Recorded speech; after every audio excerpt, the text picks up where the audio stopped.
Yang ke-9 dan nanti yang menampak akan baru orang pada ketika ia masuk ke masjid. Dan ada yang ke-10 dan nanti ia lalu pada hadapan orang yang sebelah ini.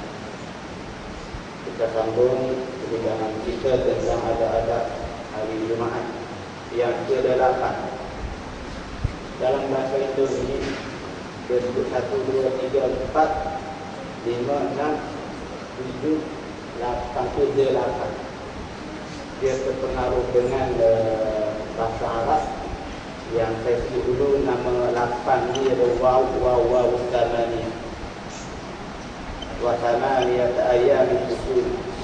Dalam Quran sendiri kalau dia bilang yang 8 itu adalah waw. Wahid, ini, salatah, arba'ah, khamsah, sittah, khamsah, sittah, sab'ah, wa thamaniyah. Dia sebut lagu itu. Mungkin dia 8 ni waw lah. Dia 8 itu. Dalam Quran bersebut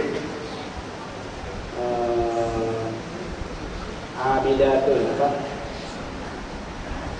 Asa'balu intallaqakun ayyub bila azwajan khairum minkunna muslimatin mu'minatin qanitatin ta'ibatin abidatin za'ihatin sayyibatin wa abukar ada buah.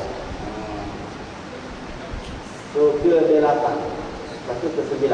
Dia tak sebut ke 9 tak. 8 ke 8. Masuk masjid mau soh yang pertama menuntut maksudnya mencari. Tapi berusaha untuk mendapatkan soh yang pertama. Ini masalah kita. Datang awal pun tak mau soh pertama, datang lambat pun tak mau soh pertama. Masalah. Patutnya kita yang datang awal ni masuk soh yang pertama. Kalau kita tahu lau ta'lamuna, kalaulah kamu saling mengetahui akan fadilah soh yang pertama ini dan kamu tidak dapat kecuali dengan mengundi, saya kamu akan sanggup mengundi. Ini kelebihan duduk di soh pertama yang diabaikan oleh orang yang datang awal-awal masjid. Yang datang lambat tak apa ya, tak apa lah. Dia datang lambat pada muka dia. Ini yang tahu aku tidak mau mengambil soh yang pertama. Pemula jangan lapar bau. Ini pun masalah adab yang telah dilupakan oleh kebanyakan kita orang yang masuk Jumaat.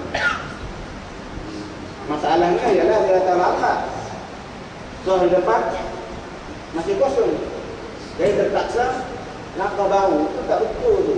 Salah itu. Jadi adabnya. Tapi kenapa buat juga? Sebab masing-masing sudah tidak belajar peraturan faedah. Maka itulah jadi.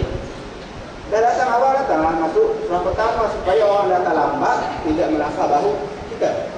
Kalau kita pergi negara orang masyaallah tabarakallah. Allah. Langkah main dokter ada sorak lalu ini lalu buka. Ada. Kita ni alhamdulillah berada juga. Taklah sampai membuka selak begitu. Negara orang masyaallah. Jadi untuk supaya orang tak nampak bau kita yang masuk awal tidak berhenti sof yang ke depan.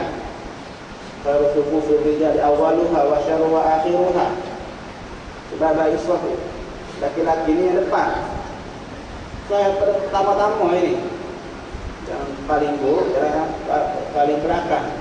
Nampak gaya kita ni misal yang buruk-buruk berumur yang tak comel-comel, yang bangas-bangas, yang orang tak mau sudah kita ambil di dalam agama. Tapi kalau dunia, masya Allah, berlutut untuk nabuan. Jangan lalu depan orang sembahyang. Ini masalah juga ni.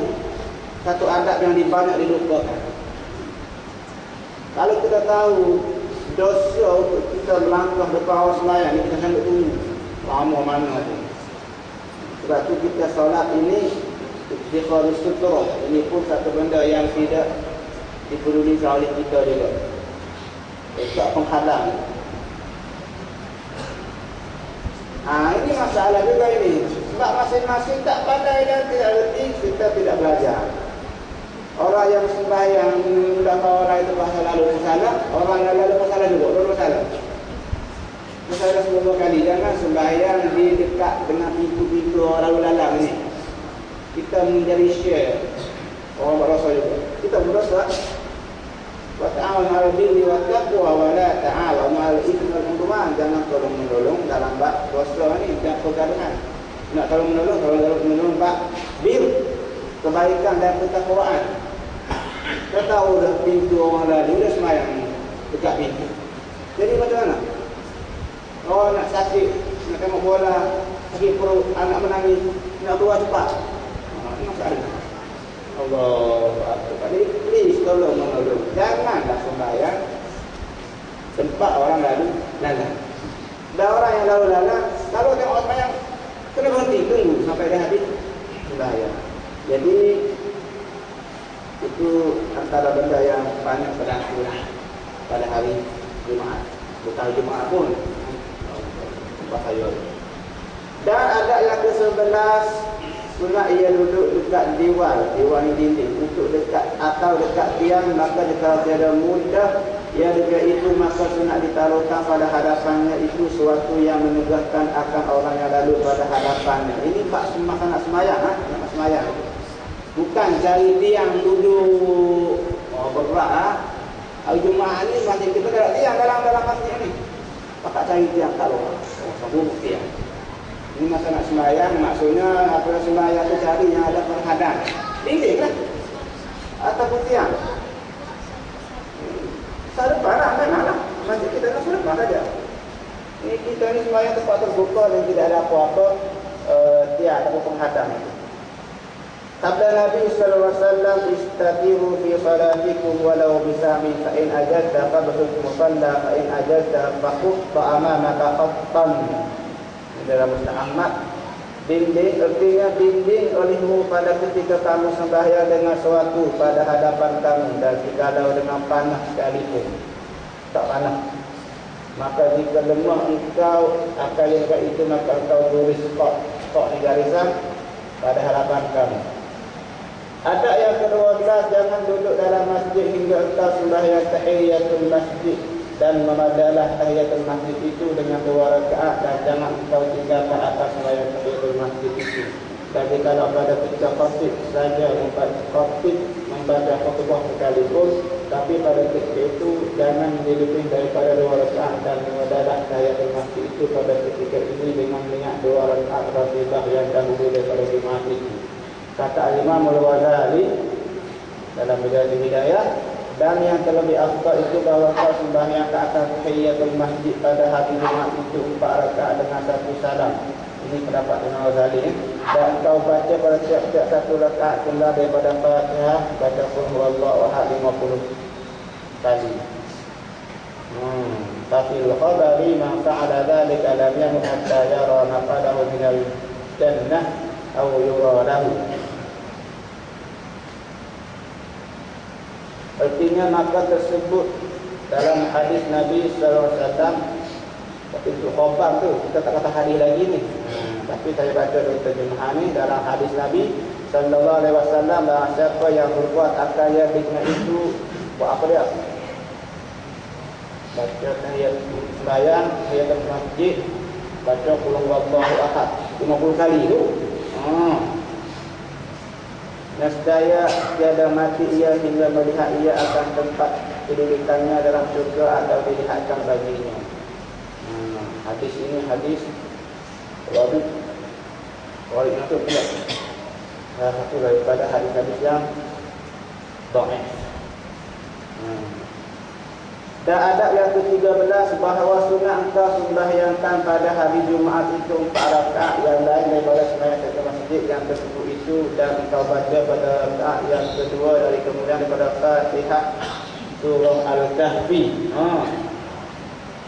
Dan pada rakaat yang ketiga kemudian daripada Fatihah surah Thaha. Dan pada rakaat yang keempat kemudian pada Fatihah surah Yasin. Dan jika tiada kuasa engkau akan yang tiga itu, maka baca olehmu pada rakaat yang pertama kemudian daripada Fatihah surah Yasin, sama juga. Ingatkan surah Allah. Dan pada rakaat yang kedua kemudian daripada Fatihah Alif Lam Tanzil surah As-Sajdah. Dan pada rakaat yang ketiga kemudian daripada Fatihah surah Ad-Dukhan. Dan pada rakaat yang keempat kemudian daripada Fatihah surah Tabarakalladzi biyadihil mulk. Masya Allah, tabarakallah. Ini tidak ada dalam hadis ini terdapat yaitu oleh Imam Ghazali. Kalau lagu ni lah bacaannya ketua pengaji 10. Sebab tu Jumaat cuti. Barunya cuti Jumaat yang kerja. Jumaat yang untuk ibadat. Masalah kita itu dia. Satu purwa dah kena masuk dah. Dah belum makan lagi. Jadi semua kena tak syukat. Kena khotik jadi tak mak tak ada berhenti pula. Tengah jalan mau sejam dia khutbah. Allah Akbar. Kedua masuk lagi kerja. Jadi surah-surah ini ya kenapa? Kenapa? Kau bercakap sembahyang ataupun tak kena buka kan? Baca surah ini Allahu Akbar. Kau janganlah tinggal sembahyang tahiyatul masjid 2 rakaat. Cukup. Tapi ketika sahabat Nabi masuk terus duduk dalam keadaan Nabi dah khutbah, Nabi surah ni sembahyang tahiyatul masjid 2 rakaat yang ringan. Tabak yang ni pun memang tak tepat tak buat pun. Ada orang nak buat? Mana nak buat soal kahfi tu, nak baca pun. Baca malam soal kahfi tu payah. Ini nak baca sembahyang. Nak sama dulu. Al-Kahfi. Jadi kita sembahyang tahiyatul masjid ini ialah penghormatan kepada masjid. Tak ada adab kita masuk ke masjid tidak bagi 2 rakaat namanya tahiyatul masjid itu dulu. Itulah masalah ada orang tanya saya ini. Duduk habislah, jangan suruh duduk, qabla dulu. Apa maksud duduk? Tunggu dia. Tunggu dia dah sampai pada lantai. Sudah duduk, sudah habislah. Dia punya ke masjid sebelum duduk. Kecuali tak sengaja, tak tahu, tak masalah lah, lupa dan sebagainya. Ini dia sembang tanya kawan bapa Johor menang. Ini zaman dia ni. Kenapa kata kalah? Sembang tahu tak sembahyang ke masjid. Dah lupa. Kemudian dia sebut kita ni sembahyang ni ada satu permasalahan dalam sembahyang Jumaat. Apa dia qabliyah Jumaat ini? Dalam adat yang ke-12 ni dia sebut kalau kita sembahyang ke masjid tu tak payah dah sembahyang ratibah qabliyah Jumaat ini, makna katanya tak perlu 4 rakaat lah. Masa orang datang lambat tu, khotik dah khutbah dah. Jangan tinggal tahiyatul masjid. Jadi hayat masjid dahulu. Permasalahan qabliyah Jumaat ni ada orang tanya jugalah. Zaman sekarang ni zaman ilmu berkembang, alhamdulillah. Islam Jumaat ni, qabliyah Jumaat ni khilaf ulama, khilaf. Ada yang kata ada yang kata ada. Masalah kita ni kenapa kita ni duduk putih sembahyang qabliyah Jumaat tapi tidak berukuk untuk sembahyang ba'diyah yang memang tidak khilaf ulama Nabi buat sembahyang selepas Jumaat. Qabliyah semua pakai sembahyang. Tapi ba'diyah lepas Assalamualaikum contoh balik lah. Tak tahu aku dia buat sunnahnya sembahyang sunat ni ba'diyah di rumah. Ya, apa sembahyang kat rumah? Lupa sudah itu. Dengan Hindustannya, dengan itunya macam-macam. Kalau dia sembahyang lagi bawa, alhamdulillah akbar. Masalah kita ni ya, kita buat solat qabliyah Jumaat sembahyang yang orang khilaf, tapi kita tinggalkan ba'diyah Jumaat yang memang tidak dikhilaf oleh para ulama. Jadi kalau nak buatlah ba'diyah. Kalau nak buat dua-dua. Ini buat qabliyah, buat ba'diyah tak buat. Tak satu. Jadi kalau sudah kita sembahyang, let's say lah apa yang ada qabliyah. Sudah memadai kita sembahyang 2 rakaat tahiyatul masjid itu. Sudah masuk juga dalam ratibah. Okey. Dan ayat ke-14 bahawa jangan engkau tinggalkan akan membaca segala surah yang tersebut itu pada malam Jumaat atau pada harinya, kerana pahala baca segala surah yang tersebut itu amat besar. Surah apa? Pak tadi itu belakang tu. Kahfi, Toha, Yasin, Sajadah, Dukhan, apa lagi tu? Sabra Qadhi, Medikul. Terus baca. Kemudian Musannif sebut, dan setengah daripada kelebihan baca soal Kahfi. Ini khusus untuk soal Kahfi pada hari Jumaat itu, iaitu sabda Nabi sallallahu alaihi wasallam, "Man qara'a surat al-Kahfi yawm al-jum'ati adha'a lahu min an-nuri ma baina al-jum'ataini." Artinya barang siapa membaca surah al-Kahfi pada hari Jumaat, nescaya diserahkan baginya daripada nur, cahaya, barang yang antara dua Jumaat itu. Kita baca hari ini Jumaat soal Kahfi. Allah Ta'ala akan terangkan kita ini antara dua Jumaat lain, antara dua Jumaat. Maksudnya Jumaat depan kita baca lagi. Every Friday kita baca, maksudnya selalu diri kita ini mendapat cahaya yang diterangi oleh Allah Subhanahu Wa Ta'ala. Hadis ini Nabi Sahih. Anak hadis ini Sahih. Baca surah Al-Kahfi ini, baca kan tak? Baca. Alhamdulillah. Kalau tak baca tu, kita baca. Hadis surah Kahfi baca di Jumaat, malam dia, pagi dia adalah hadis yang sahih. Dan setengah daripada hadis Nabi, "Man qara'a surat Al-Kahfi adha'a lahu min an-nuri ma bainahu wa bainal baitil atiq." Artinya barang siapa membaca surah Al-Kahfi, nescaya terang baginya daripada nur, barang yang antaranya dan antara Baitullah Haram.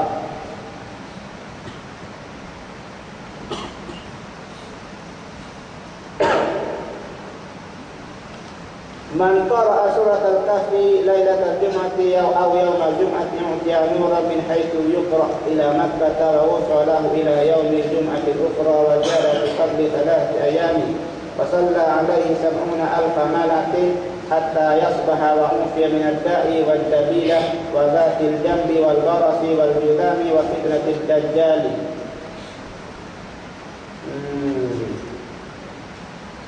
Hadis ini mengikut pentahqiq kata Al-Iraqi, dia tak bertemu asal hadis ini. Hadis dia tak jumpa daripada hadis ini. Makna dia, barang siapa membaca surah Al-Kahfi pada malam Jumaat atau harinya, nescaya diberi akan dia nur daripada tempat membaca akan dia hingga ke negeri Mekah. Masya Allah. Saya faham Mekah. Kata kalau Mekah dah tak. Dan diampuni baginya dosa daripada satu Jumaat kepada satu Jumaat yang lain, dan dilebih daripadanya 3 hari. Jadi 3 hari lagi. Jumaat, Sabtu, Ahad, Isnin. Ke depan lagi. Dan mengucap selawat, yakni minta ampun baginya oleh 70,000 malaikat hingga waktu subuh, dan disembuhkan akan dia daripada segala penyakit dan daripada penyakit dabilah. Dabilah ni penyakit lupa dalam perut, atau penyakit yang sangat panas dalam perut atau dalam hati. Hati je. Dan disembuhkan daripada penyakit yang dalam lambung dan daripada penyakit sopok dan burak sopok, dan lepaskan daripada fitnah dajjal. Hadis ini tidak diketahui mana sumbernya. Tak kiralah, yang penting hadis sahih berkenaan dengan surah Al-Kahfi yang pertama tadi. Adha'a lahu minan nur ma baina jum'ataini. Allah Ta'ala akan bagi kepada kita yang baca surah itu cahaya antara 2 Jumaat.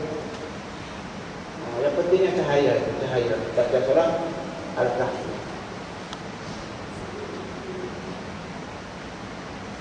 Allah, kita buat apa? Kita buat apa dia? Yasin. Baca Yasin. Baca Yasin ni tuan-tuan, ya kalau dulu main game baca Yasin lah. Ini berkata bid'ah baca Yasin malam Jumaat. Dia balik main game. Bro, tak bid'ah. Layar internet, layar FB, layar kuc-kuc malam Tuhan. Oh. Baca Yasin malam Jumaat nanti saya sebut dalam hadis-hadis. Kebanyakan hadis Yasin malam Jumaat ni tak apa-apa nak sampai. Cumanya kita kena niat begini bagi Yasin malam Jumaat ni. Janganlah kata malam Jumaat ni Yasin. Jumaat ada Yasin, tak Jumaat tak Yasin. Tak boleh lagu tu. Even baca Yasin ini, Yasin ni apa dia? Quran. Salah satu daripada surah-surah dalam Al-Quran. Jadi masyarakat kita ni mungkin baca Al-Kahfi ni tak biasa, payah, panjang, letih. Oh, wajah qayyimah, ayat-ayat ada khusus, min istabaraki, macam-macam. Payah. Kita dah dominan, dan masyarakat kita kena Yasin saja. Tak ada soal Al-Kahfi yang kecil-kecil. Tak ada, Yasin banyak, kecil-kecil. Kurang nak bawa. Baca Yasin tak ada masalah, tapi janganlah kita kata sembahyang asal Jumaat Yasin. Satu baca Yasin malam Sabtu. Ini malam Sabtu ni. Bukan malam Jumaat terbaik ni. Kau lupa saya terlambat satu malam. Ini kita kena buang. Kita mengatakan sunnah baca Yasin malam Jumaat. Buang tak boleh saja. Kalau pun ada hadis mana baca Yasin malam Jumaat ni hadis dhaif, asbah maghfuran lahu. Ibn Hajar sekarang sebut 3 syarat untuk kita beramal dengan hadis dhaif ini. Yang pertama yang dari hadis tahta aslin am. Hendaklah hadis itu ada usul dia, ada asal dalam syariatnya. Baca Quran, banyak hadis sahih Quran ada baca Quran ini. Iqra'u al-Qur'ana fa innahu ya'ti yawmal qiyamati syafi'an li ashabihi aw kama qala Rasulullah. Hadis ini saya dalam Muslim. Bacalah Quran. Quran akan datang di Jumaat menjadi beban bela kepada kita. Jadi Yasin itu daripada Quran. Baca lah. Ada sahih suruh baca Quran ni. Lagi apa lagi? Al-Mahir bil Quran ma'as-safatil kiramil bararah. Hadis ini hadis yang hasan, yang baik. Orang yang mahir dengan Quran ini seperti dia dapat fadilah bersama dengan VIP di syurga. As-safatil kiramil bararah. Hadis yang sahih, baca Quran ini dapat 10 kebajikan. Satu huruf 10 kebajikan. Alifun harf, wa lam harf, wa mim harfun. Kita baca alif, lam, mim itu 3 huruf. Dapat 30 kebajikan. Hadis sahih. Bacalah. Ada asal dia. Yang kedua, alla ya'taqida tubutuhu. Kita tahu yang ini kok sabit. Sebab dia kok la yahtajuri, tak boleh dikira kamu juga. Kenapa? Oh, ini wajib ni ataupun ini sunnah ni. Nak baca-baca lah. Daripada main game baca Yasin. Roh. Lepas itu alla yakuna al-hadithu mawdu'an. Tidak boleh hadis itu maudhu', hadis maudhu' tak boleh kita amal.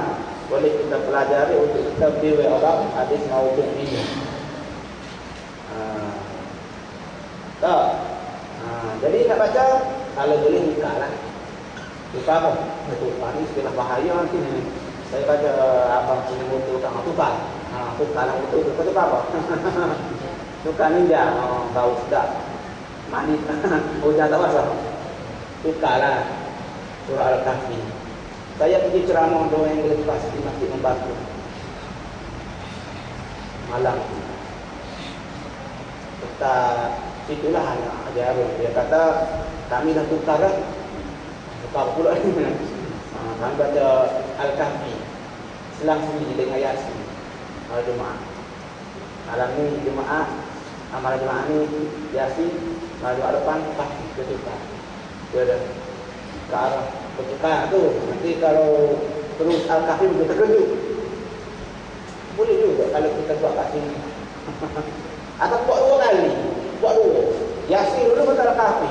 Tapi panjang lah pula kalau nak makan. Panjang pula. Marah lah. Lama ni. Pasti dah baca makin surah Yasin, surah Al-Kahfi.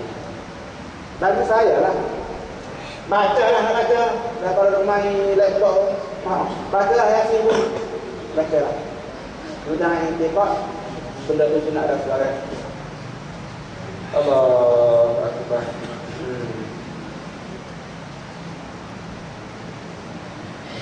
Dan lagi hadis Nabi habis berkaitan dengan Al-Kahfi yang masuk. Dan barang siapa tiada hafaz atas segala surah yang tersebut itu, maka hendaklah membaca surah Al-Ikhlas. Kerana perolehan membaca surah Al-Ikhlas itu amat besar seperti yang tersebut dalam hadis Nabi sallallahu alaihi wasallam, "Man qara'a qul huwallahu ahad 50 marratan rufi'a lahu 50,000 darajatin wa qutta anhu 50,000 sayyi'atin wa kutiba lahu 50,000 hasanatin wa man zada zadahu Allah." Hadis ini pun kata pentahqiq hadis dia tak jumpa sumber dan ajiduhu marja'an. Barang siapa membaca qul huwallahu ahad 50 kali, nescaya diangkatkan baginya 50,000 darjah dan dihilangkan daripadanya 50,000 kejahatan dan disuratkan baginya 50 kebajikan. Dan barang siapa melebihi daripada demikian itu, nescaya dilebihi oleh Allah akan pahalanya itu. Maknanya dia baca lebih dari 1 kali. Lebih kan. Sama tadi sudah. Kalau kita beramal itulah akan dapat baca balasannya.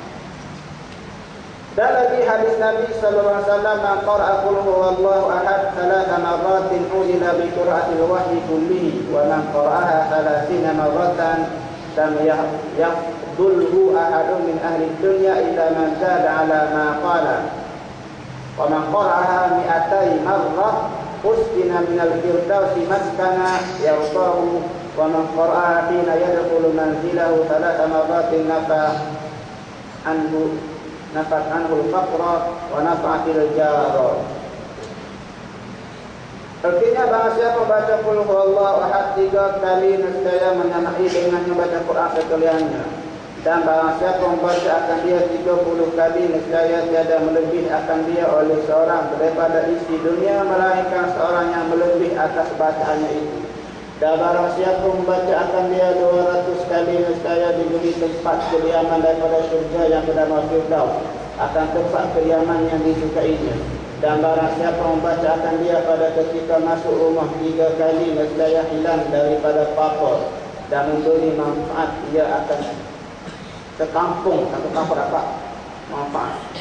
Hadis ini pun kata pentahqiq hadis dan ajibuhu aslan. Dia tak jumpa punca hadis ini. Riwayat mana? Dia ada sumber.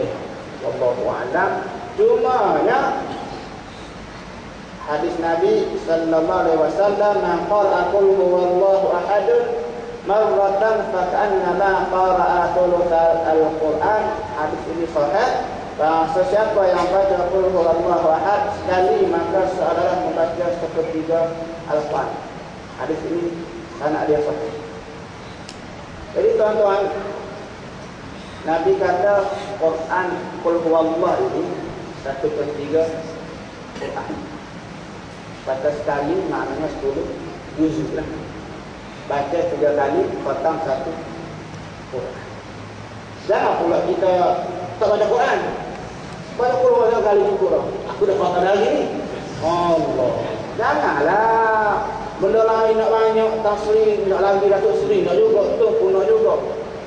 Jadi dengan begitu, ini dari segi fadilah dan dari segi kelebihan surah Al-Ikhlas ini. Janganlah pula kita ambil yang seolah-olah ada kata seolah-olah, bukan betul. Seolah-olah, tentang yang betul lah. Seolah-olah kita ambil, yang betul pun kita ambil. Baca Quran, utama sampai 20. Sampai itu kita baca puluh Allah, kebanyakan puluh Allah. Kalau kira lah 50 ke 40 dengan hadis yang tanpa hujah ini, ada yang saya kata baca sekali puluh Allah menyamai 1/3 Al-Quran. Kebanyakan puluh Allah. Dah tak pandai baca surah lain. Loh, ayo mak ni